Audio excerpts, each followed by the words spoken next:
Recognized.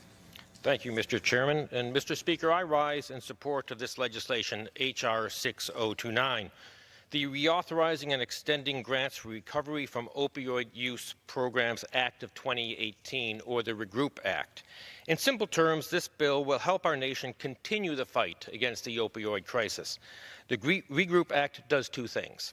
First, it reauthorizes and extends the comprehensive opioid abuse program administered to the Department of Justice for an additional 2 years through 2023. Second, it also raises authorized funding levels for these programs from $103 million to $330 million for each fiscal year. Mr. Speaker, back in my district in western Pennsylvania, the opioid crisis is still a huge problem that continues to destroy lives, hurt families, and plague entire communities. While we have made some progress, there is much more work to be done.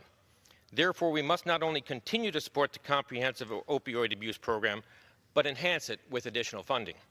Originally authorized in the Comprehensive Addiction and Recovery Act of 2016, or CARA, the Comprehensive Opioid Abuse Program authorized valuable grant resources to states and localities suffering from the epidemic.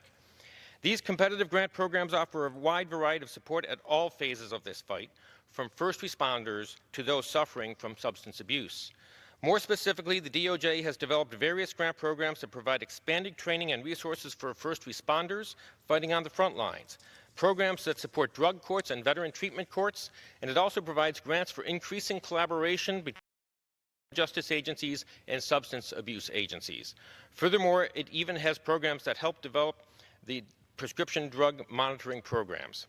For example, back in Beaver County and Allegheny County, we have veteran treatment courts that provide alternative justice systems where those who suffer from addiction and who run afoul of the law can actually receive the care, treatment, and intervention they need. The alternate systems that these courts offer are precisely the type of programs that the REGROUP Act will help support. And courts like these help break the cycle of addiction for individuals and hopefully save lives in the process. Our whole society benefits when someone breaks the chain of addiction.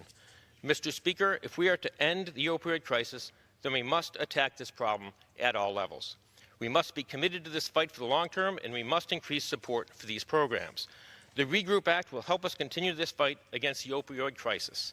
Thank you, Mr. Speaker, and I yield back.